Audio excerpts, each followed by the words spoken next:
guys, how's it going? It's Al. Welcome to the Week 3 Lineup Builder Show, where I'm going to take a bunch of questions for the next, 40 to 60 minutes from my Twitch chat. They're going to give me any questions that they have, from cash game lineups to game selection to mass multi-entry, single entry, stacks, anything that they have in mind, they're going to come up with. I'm going to try and give them my best answers that I have possible to help you guys build the best lineups that you can this week. If you want the quickest way to find out the things that I like this week, you need to become a channel member here on YouTube. It is very simple. You click the join button down below, or if you don't see that because you're on mobile, go to smizzle.tv/join.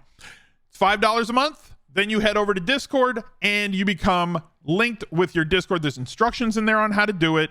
And then you get access to the cheat sheet. But by the time this video comes out on Friday afternoon, the cheat sheet is live in Discord for the week. Comes out every Friday in the afternoon. Become a channel member, join the Discord, link your account. Boom, you have access to the cheat sheet and our fantastic Discord community with over 8,000 members in it. We're going to go through all the questions today. We're going to hit up an Underdog pick'em sheet and see if I can't donk off a little bit more money on Underdog this week. We're going to take a look over at Fantasy Labs and everything else. So thank you guys for being here. Drop a like on the video, and don't think I don't see you guys who are watching these videos and not subscribed. We see you. We see. So click the subscribe button while you're here and ring the notifications bell, because I come out with a ton of videos every single week. I don't want you to miss any of them. So let's bring in the chat and let's go. He's a legend. The Week 3 Smizz Gang Listener League. We already got about 2,300 people of the 4,000 entrants before this fills. So make sure that you get in now. It's $10 to enter, 3 max. 40,000 in the prize pool. Best tournament that exists on DraftKings, because there is absolutely zero rake involved. Go to smizzle.tv/links. You will find the link to the Listener League in there, as well as the Discord, as well as my Instagram, as well as everything else. The Twitch for the live stream on Sunday morning.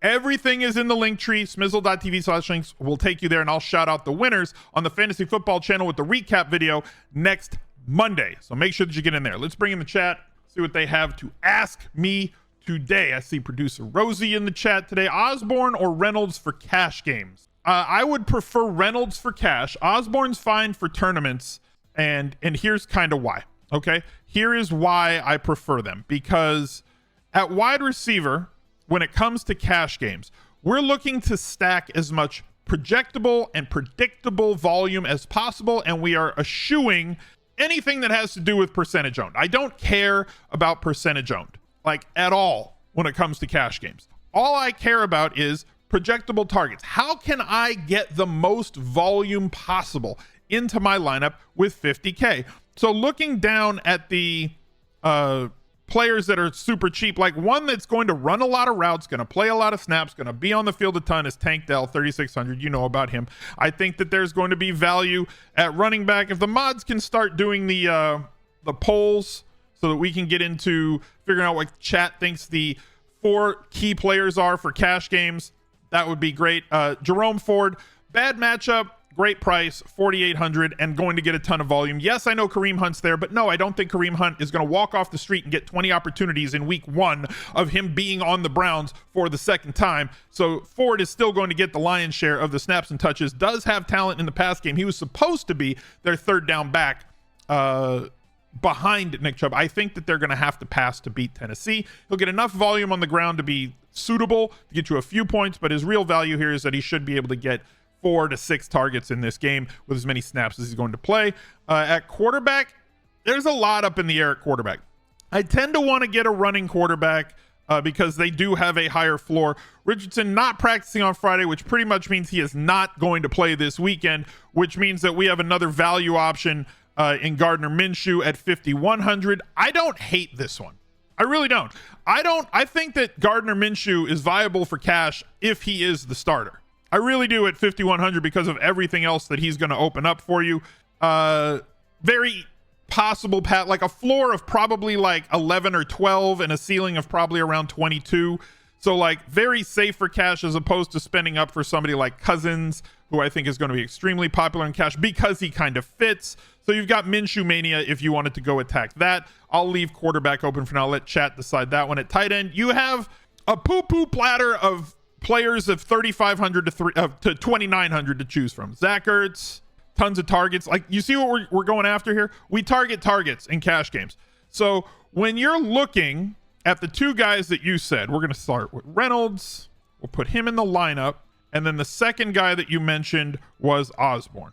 Osborne is getting a lot of run, and Osborne is getting has gotten 6 targets a game. That could mean that he's going to get 6 targets again, but there's really only 4 guys running routes for Minnesota right now. He is number 4 in terms of projectable target market share. Number 1, Justin Jefferson. Number 2, TJ Hawkinson. Number 3 and 4 is Addison and Osborne, who are kind of out there running around. But like, look at the floor for somebody like like Osborne, where 3 for 6, 34 yards, 3 for 6, 31 yards. The difference is Josh Reynolds is essentially on the field and getting targeted at a number 2 rate, playing at home in a dome. There's a different expectation in the way that he's being utilized and his skill set right now on this team. He's not fighting for targets right now. He's getting a solid role and running around a lot. There are injuries to the players on his team, with Amon-Ra St. Brown dealing with turf toe. I think Reynolds is a safer cash game play when isolated to those 2 plays at 4,000 and 4,200. Love Osborne for tournaments, but like, you're just looking to stack as many targets as you can. And when you play these guys, like, look at what you can do. Look at the dirty things that you can do when you play something like this. You have 6,600 left. Pick a defense. I don't know. Commanders against a turnover happy Buffalo Bills team. You've got plenty of teams down in here. Let's say like Commanders, just because I don't think they're going to be a popular cash game defense, but like, if you want to, sure. Like the Jets, 2,800 against New England, fine. You have 7,500. You realize what you could do with this team? It wouldn't even be hard. You could go like this. You could do, I don't know, this. You could, 66. Like, cash games are going to be very easy to stack up like 50 targets from 5 spots. Your 3 wide receivers, tight end, and flex. Like, you're going to have such an easy time building those types of lineups that it's not going to be hard. Is Bijan Robinson in play, or more so London? I think that they're tournament plays at best. Bijan's at an awkward price. Bijan's at a very awkward price, which makes him more of a tournament sort of play. How will I handle the Minnesota game knowing that it'll be really highly owned? Not all the pieces are going to be really highly held. They're not, they're just not. Don't double tight end in cash. No. I mean, okay. I'm open to double tight end in cash. I don't think you must this week, but I'm very, or in tournament lineups, but like, I'm very particular about which tight ends I'm going to allow in flex. I'm not just going to allow anybody in the flex. I'm very particular about who I allow into the flex. And like, so I'm talking about like this cat right here with his 9 targets at the position last week. Love to see this. This will change. This won't. He's going to get a lot of touchdowns this year. They have a team total of 30 and a half right now, the highest on the slate. They're going to score points, just a matter of how they're going to do it. Hawkinson getting more than enough volume, 8 and 9 targets. But like we said, at tight end, I can get that from like a Zach Ertz or potentially a Dalton Schultz. Same thing with Mark Andrews. They're more ceiling tournament guys for me at the prices that they're at, because I believe that I can get a lot more upside and floor from cheaper wide receivers when it comes to cash games. So like, I don't think that they're necessary. I really don't. Win 150 Josh Allen lineups. If there was ever a week, I'm probably going to say that every week. If there was ever a week to have 150 Josh Allen lineups, I said the same thing last week, and I didn't have 150 Josh Allen lineups. I can't do it. I think it's a fantastic strategy. I mean, it's a great strategy in the Millionaire Maker, but like, it's, you could just go real dry for a while, I think it's a fantastic strategy in something like the Minimax. Is Gibbs cash game viable this week? I don't know, man. Dan Campbell's just a joker. I don't know. I don't mean that in an insulting way. Love Dan Campbell, but like, Dan Campbell could do something really dumb and try to make it seem like he's super sharp doing it. So like, QB polls up, Gibbs, no Minshew, the poll is rigged. So I'll tell you the way that Frostbite sets the polls. He goes to the optimizers that he uses, and then he sorts by highest owned, like the 5 most highest owned players, and he says this is probably going to be the cash game plays. And Richardson missed practice on Friday, so they have not adjusted yet for percentages. They haven't adjusted yet for him being out. Free publicity for Smartwater there. He's the new McVay. Can't trust Dan. No, he's very transparent with what he does, but like we think as, football watchers, from what we believe from the combine, what we know from his skill set, and what we've seen him look like on the field, that Jahmyr Gibbs is their best option at running back. Most explosive guy, dynamic in the passing game, caught 7 of 9 targets last week. Big, strong, fast, shifty, breaks tackles, evades tackles, all those things, right? I honestly don't know how good or bad he is in pass protection, and I don't feel like looking it up right now. But like we could do that later if you want to. But like he trusts this cat. They liked him. And he was the first guy on the field after David Montgomery left the field. So like while I believe and I want Jahmyr Gibbs to get 20 plus opportunities, maybe 15 carries and 6 targets with 60 to 65% of the work with Craig Reynolds spelling him, what if they just say next man up and Craig Reynolds, you're the new David Montgomery, who was the new Jamal, and now Jahmyr, you're DeAndre Swift. Like, there's a non-0% chance that could happen. So I kind of feel like at running back, there's so many routes to go this week. Like, he's really good. He's explosive. He projects to get over 20 touches. He's going to be involved in the passing game. He leads the league in inside the 10 carries right now with 12 of them. That's pretty awesome. Those lead directly to touchdowns. Travis Etienne plays against Houston. He's 6,900. That's flippin' fantastic. That's just amazing. And he's about the same price as Jahmyr Gibbs. Here's the question. Who has more fantasy points this week? Jahmyr Gibbs against Atlanta or James Cook against Washington? What about Ken Walker at 6,200 going up against Carolina, who can't stop their own nose from running? How are they going to stop Ken Walker from running? Let's go a little bit lower. Brian Robinson Jr., 5,800. 21 opportunities a game. Now, this is going to be the test game for Brian Robinson Jr. because this is a game unlike the last two where they project to be in negative game scripts. They project to be playing from behind. They project to be, what are they, 8-point dogs in this one right now? I don't have it. 7-point dogs. Like, they're at home. If they can keep this within a touchdown for the majority of the game, he will get his 20 opportunities. But if they get down 2 touchdowns, like, he might get scripted out, or he might not. We don't know yet because we haven't seen it. So there's unknown with him as well. Looking a little bit cheaper. You think Zach Moss is not going to get literally all the touches? This is premium running back work for 5,500. And we already mentioned Jerome Ford way down at 48. Mispriced because the prices came out Sunday night. The injury to Nick Chubb happened Monday night. So there's no time to adjust. So those Monday night misprices certainly come into play. There's a lot of running backs. And that's why I really like Gibbs, but I'm not committed to him being a cash game running back. And I kind of feel like it's not a 3 running back week. Monsoon in DC this weekend, take that as you want. I don't worry about weather until, like, exclamation point weather in the chat. I don't worry about weather until Sunday morning. Now, free plug for myself with this conversation now, I guess. I will be on Fantasy Football Now on ESPN this weekend. I believe it's on ESPN2 at that hour, but I'm not sure. It could be on ESPN News. And therefore, that's the show that I watch for weather information, right? I pay attention to all the stuff. I watch all the weathermen that are on DFS sites and everything because they're the most locked into what we are most concerned about. But Fantasy Football Now has reporters in all the different stadiums. So, like, when they go to Washington and we get to see what the field looks like, and what I'm looking at flags in the background to see, like, if you see flags that just look like this, I'm not playing there. I'm not playing any players from a game when the flags look like this. When they're just stiff, straight out flags. Nope, I want no part of that game. If it's like raining or drizzling, whatever, I'm looking for puddles on the field. That's what I want to avoid, right? So those are the things that I'm looking to, right? Those are the things I'm like, why, if Al doesn't get more than 2 minutes, I'm writing a strongly worded letter. Okay. Who was the quarterback? Frost, I didn't see it. I got the running back. Do I think Smythe is a bad cash game tight end? If he's what you need to make something fit, I'm fine with it. This Sunday is your birthday. You're guaranteed to win. Narrative Street is all fired up for Mike's birthday this Sunday.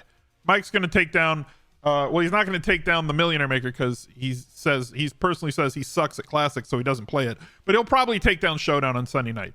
Willie Beeman would be like 8,500 on DraftKings. Andy Dalton cash. You're all lying. You're all lying. Yes, avoid the Viagra flag. Yes. Kirk was the QB. Okay, got it. I'll give you chat's lineup here in just a minute. We'll get after that. Figure all that out. Dalton for cash is if you hate yourself. Yeah, that's probably true. Mike Williams is going to be extremely popular. Like, extremely popular. Coming off of a 13 target game, playing in the most target rich environment that we have seen this year. Sneaky game besides Minnesota. For tournaments, Kansas City, you know. I actually expected Kansas City to be at lower projectable percentages than what they are now. I kind of wonder if people are going to fall out of love with them by the time Sunday morning gets here. Sneaky would be Jacksonville, Houston. Yeah.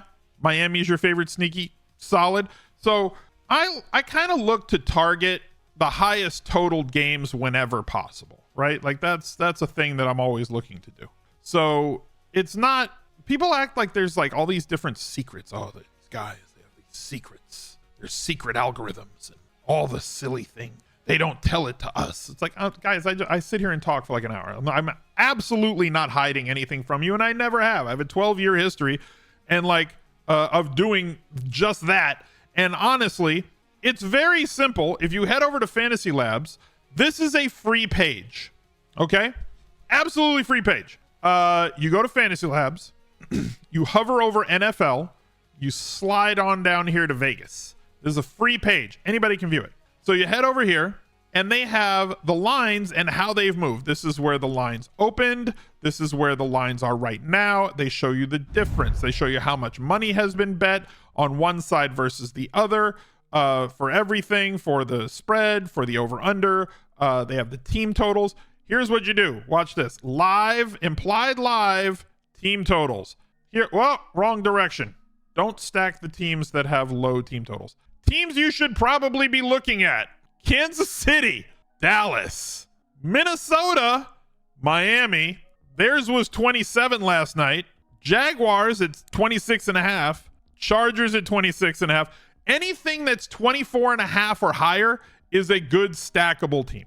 Those are 24.5 is kind of that number where teams that have just historically, right? Teams that have a team total of 24.5 or greater have a higher percentage chance of running into a quarterback scoring 30 plus fantasy points. And we know what happens when quarterbacks score 30 plus fantasy points. They bring 1-2 receivers along with them. They bring somebody from the other side along with them. You get 100 to 120 points out of those 4 spots on your lineup, and it puts you in a position to win tournaments because you were right about this one thing. And that one thing is I'm going to play the teams that are going to score the most points. And like you kind of look here, the difference from open, Vikings total up to a little over 2 since it opened. Dolphins moving upward. Chargers total moving upward. These are things that you should be looking for. Line movement in your favor on high totaled teams. How to stack the Dolphins offense change assuming that Waddle's out. One, I would not use Waddle if he's out. That's one. So I'm not going to use him, right? If he's out, that opens up targets. You've already got a couple of guys. Hold on. Let me open up PFF while I'm talking to you so that I can get here and show you what I mean when we go over this. Let's go to premium stats. I mean, I can show you while I'm clicking around. Y'all like it when we kind of click around on the players. By position, receiving grades, wide receivers. I should probably add tight ends to this. Minimum targets, position, wide receiver, and tight end. And let's go one team. Pick Miami. Okay. Tyreek Hill dominating the team, getting twice as many targets as anybody else. Assuming that Waddle doesn't play. If Waddle plays, I love Waddle. He's pretty fantastic, right? Explosive, big explosive plays. They have 2 other cats that are very cheap. River Craycraft, one of my favorite CFB players of all time when it came to daily fantasy. Braxton Berrios, neither of them are fancy, right? They're not guys that you're going to be excited to play, but they're going to contribute a lot because they do play already with Waddle there. They play an awful lot, and then Durham Smythe is going to get a little bit of a bump as well, just in terms of target market share. So Waddle averaging 6 targets a game for the first 2 weeks. and being graded very well. River Craycraft, underrated, but him and Barrios are essentially kind of the same type of guy. That's kind of where I would look in the case of if he's out. Craycraft, nice showdown play every time, right? Have identified my favorite GPP secondary stack. I have not yet. Last week was very straightforward, simple, and easy. And I say that because it worked out the way that I thought it should, right? So maybe that's just my own personal bias, which I fully acknowledge. But like all week last week, I was pounding the table for Puka and Samuel, right? Like it was so easy. Like Puka and Samuel were both cash game viable. Puka and Samuel were the plays last week. Puka and Samuel were like the GPP plays, like they were the high, and hey, look, they correlated. So like, why are we just not playing both of them? Wish I had this Waddle advice before Ayuk 0 last night. Yeah, Ayuk missing last night was the thing. A lot of people, including myself, took down a lot of money last night in Showdown, and it kind of highlights why having access to the VIP area in our Discord is so valuable. Because I got a couple of clowns in the comment in the comment section on the post that I made last night about, hey, look, I won. That were like, you didn't tell us about Ronnie Bell. When am I supposed to do that? The video that I record for Thursday Night Football is recorded on Tuesday morning. Ayuk was not announced out until 90 minutes before lineups lock on Thursday night. So I don't stream before the games. So you know where I do hang out before the games? Discord.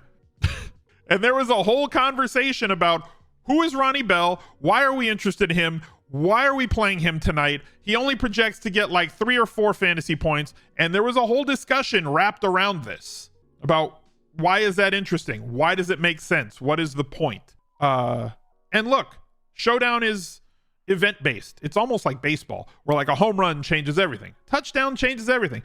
Without that touchdown, Ronnie Bell still has a respectable night for a $200 player, because in Showdown every point matters. But like if you want to like get you want to get the most up-to-date info, join our Discord community, become a channel member here, $5 a month. You get the cheat sheet, you get access to the Discord, you'll always have people to talk about. Where do I share the cheat sheet? Literally just said that. It's in Discord. By the time this video hits YouTube, it will be live in the Discord. Mike gives advice for free. Mike gives you a lot of stuff. Mike's like the life coach of Discord. He'll sit in there and like give you life advice and Vegas advice, and sometimes he'll talk about Showdown. We have a tight end. All right, perfect. All right, we have the Chats cash game core, and not surprisingly, but there's more than enough value to get to this, as I kind of talked about earlier. But you're getting a few hundred people that are all voting to give you an idea of where they think cash games are going to go this week, and this is what they chose. Now, for clarity, there was no mention of Minshew in the cash game. I believe that he is, once they adjust the projections, if and when Anthony Richardson is deemed not to have cleared concussion protocol, I think that Minshew in changes a couple of things about the way this offense runs. And while I love Anthony Richardson, I think that this is better for all the other parts in the offense. Pittman is fine with AR or with Minshew. I think that guys like Granson, the rookie from UNC, I think that Moss also all get elevated a little bit because Richardson is not going to be the one scoring the touchdowns, which means touchdowns. Yes, touchdowns get spread around the rest of the offense, and nobody's going to play downs at 3,500. But there's more than enough value to make things work with the lineup that they chose. Chat went with Kirk Cousins at quarterback, going up against the Chargers and at home. They are also using, because stacking is not a thing in cash games, but if you end up with a couple of players on the same team, that's fine. If JJ goes off, Cousins is going to be cash game viable easily. At running back, they're paying up to go get Pollard. And at tight end, they are going with the aforementioned Zach Ertz, leaving them with $4,460, $22,000 remaining for the other spots on the lineup. And as we've talked about, it's extremely possible to get to. This is Chat's cash game core for week 3. Flowers Pittman is sexy. Yeah, look, there's a lot of good plays. Good work, Chat. Well done. Now imagine having 1,800 more to spend. imagine 1,800 more. Is 100 man considered cash? Here's my, people ask me what's the difference between cash game and tournaments all the time. So I've said this for the last 10 years. I'll reiterate it for the next 10 years. But this is how I use classifications for those game designations. Something where 50%, 33% or more of the field gets paid, right? So if the top 35 out of 100 people get paid and or more, 50 of the top 100 get paid, and it pays the same amount. It's not a tiered payout. It pays the same amount to 50th that it does to first. It's a completely flat payout arc. It's binary. Yes, you won. No, you didn't. That's it, right? That's a cash game. That's something you are more interested in finding floor, less interested in attacking ceiling. You want access to a ceiling for these players, but like, you know, you kind of eschew that a little bit with floor. You want high floor, high ceiling guys when it comes to cash games, because 150 normally would be your target. I feel like the cash game target is coming down on DraftKings, but that's my own estimation based on how they're pricing players right now. It's been very tight this year, and it's tight specifically at mid-range wide receiver. So you're forced to take some more chances right now, which is bringing scores down over the first couple of weeks, something that you've noticed. And the second thing was, how do I determine something that's a cash game? Cash game lineups are different from tournaments, because tournaments, I don't care about floor. Cash games, I don't care about stacking. Tournaments, I do, because correlation matters. If you're looking in tournaments to run into a quarterback that has 30 to 50 DraftKings points, because in the instances where you do run into that quarterback, he's going to carry along 2 pass catchers with him, unless it's the most outlier of experiences, right? On the other side, when a quarterback does have 30 plus points, I had this somewhere, and I put it in Discord. I think it's pinned in the tournaments channel. Maybe we'd have to look that up, but the percentage of the time that they also bring along somebody on the other team that has, you know, a bring back player is super high. So if you're right about that one thing, you're right about all these other things. I found it. All right, here we go. Pinned, bang. Let's go here. Jump to this. All right, here it is. I posted this last year. Here it is. Right here. 9/16 last year. This is the highlighted section. It's in the pinned comments in NFL DFS tournaments. This is behind the paywall in Discord. From 2019 to 2022, when isolating the quarterbacks who score 30 or more points on DraftKings, it's happened 157 times in those 53 weeks. This does not include last season. This is going into last season. Quarterback has averaged 34.4 points. The double stack has primarily been a wide receiver as the pass catcher won 83% of the time, and that guy averaged 29.5 points in those instances with the quarterback scoring over 30. The pass catcher, too, has been a wide receiver 70% of the time, averaged 17.6.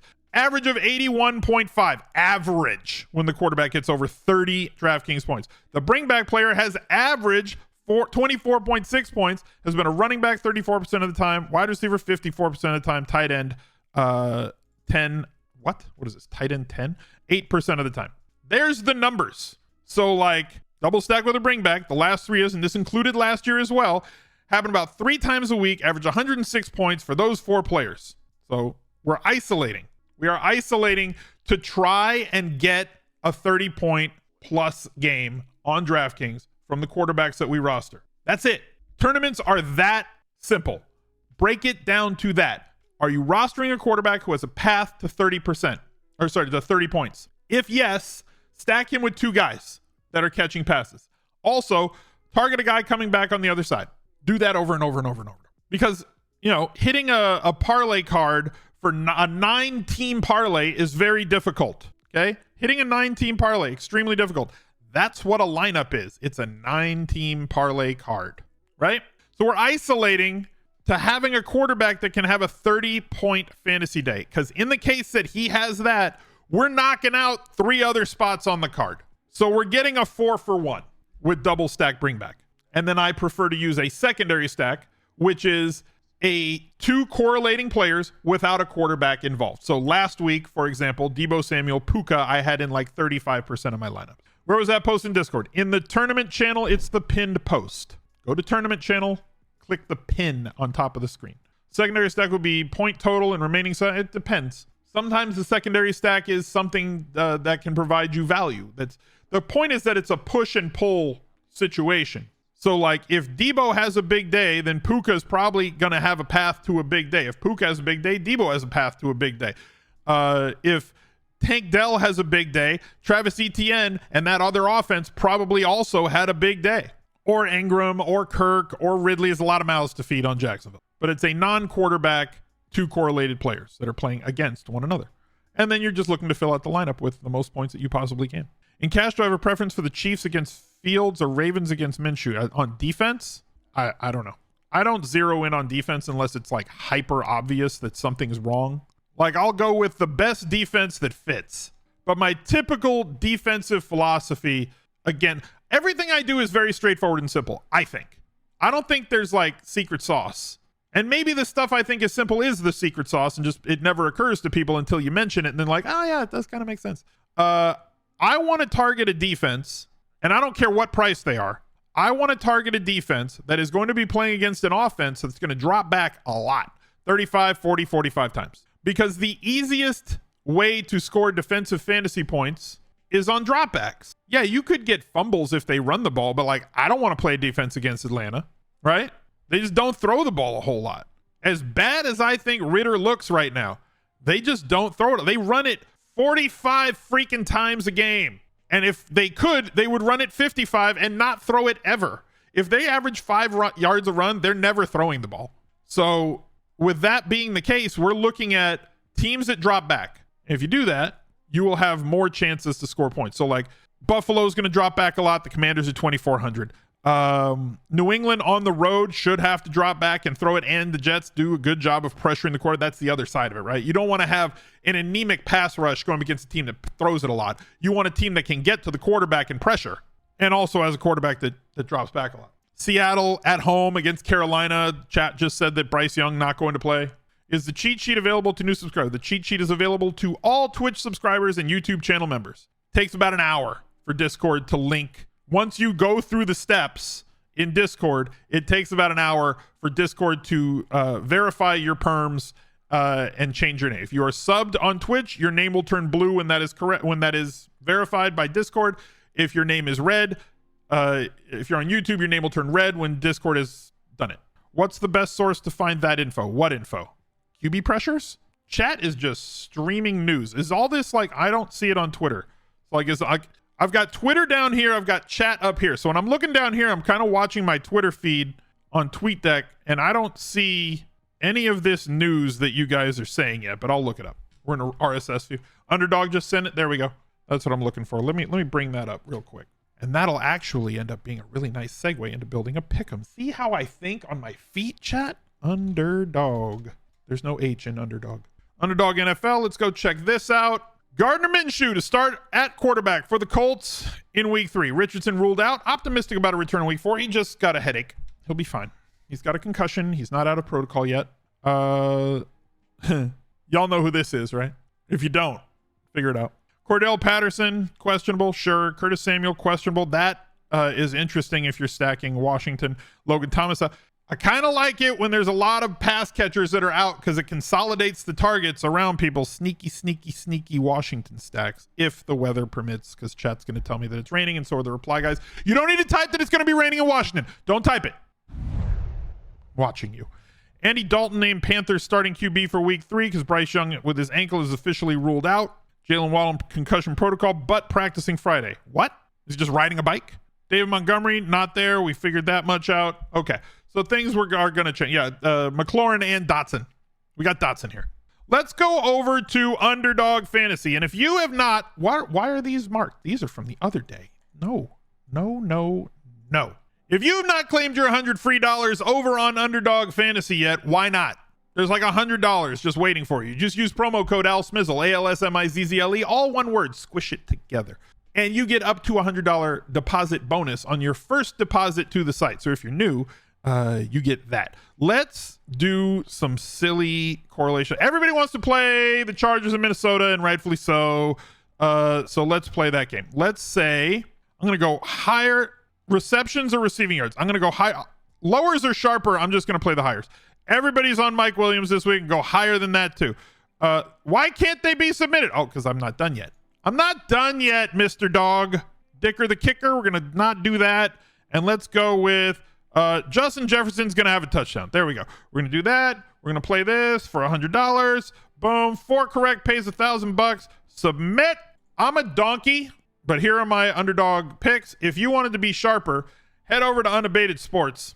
If you wanted to become a better, they have all these great tools, including line shopping no matter where you're at. Go to smizzle.tv/bet. It will take you there for a discounted membership. You can go to DFS Pick'em right here. Look at there. You select site, Underdog Fantasy. You can upload your own projection. So if you're subbed to ETR, if you're subbed anywhere else, you make your own projection sheet. You can upload your projections, and they're going to get, let's just use number first because I don't have anything put in there yet for right now. We'll get rid of NCAA football, but they have all these different checkers for everything else. Here's all the ones that they think are the biggest edge as of right now, and you can build better pick'ems yourself using all the great tools over at Unabated Sports. So go to smizzle.tv/bet.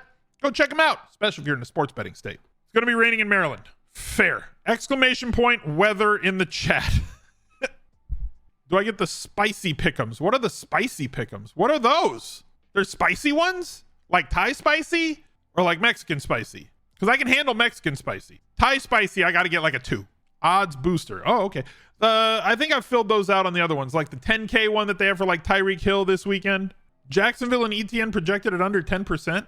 Word? How is that a thing? What are the kids saying? He's going to get steamed up by the weekend. He's not projected at that. He's projected at 15.5. Travis Etienne, 15.5. American Thai spicy or Thai spicy? Oh, no. Oh, minus Etienne. Okay, so all the other yeah. Here's the thing. There's very easy ways to get different in tournaments. Okay? There's very easy ways. Figure out what passing game everyone's going to play, right? What is everybody playing this weekend? Okay? Yeah, I did that tweet that said, if you want to get different this weekend, just don't stack Minnesota and the Chargers. What is everybody going to play this week? Everybody's going to do this, and everybody's going to do this. So, like, what if you didn't do that, and you did that? What if you didn't do that at all, and you did that, right? You can leverage the passing game by playing the running back. On the flip side, you can leverage an extremely popular running back like Tony Pollard. Not that I'm saying you should. I'm just showing you ways to get different. If everybody's going to be playing Tony Pollard, yep, sure, whatever. Pick a guy, right? Little undercover Dak stack. If everybody's going to play him against Carolina, oh, they're going to blow him out. Carolina's defense is missing some parts. Like, what does this look at all explosive to anybody? Just leverage the thing that everybody's going to do. And there's one more on the cheat sheet that I think is going to be really good in terms of leverage stack. I ain't giving that one away. That one's for the members. That one, I protect you guys. I protect the channel members and the YouTube subs. I protect you guys because that one is on the cheat sheet and behind the paywall. That's just for you. Okay? That's just for you guys. But I talk about a lot of stuff. But that one's for you. Something to look forward to. In the business, they call that a tease. But that's going to do it for right now. Thank you guys for being here. Drop a like on the video. Subscribe to the channel. Ring the notifications bell. Look out for another video right there. He's a legend.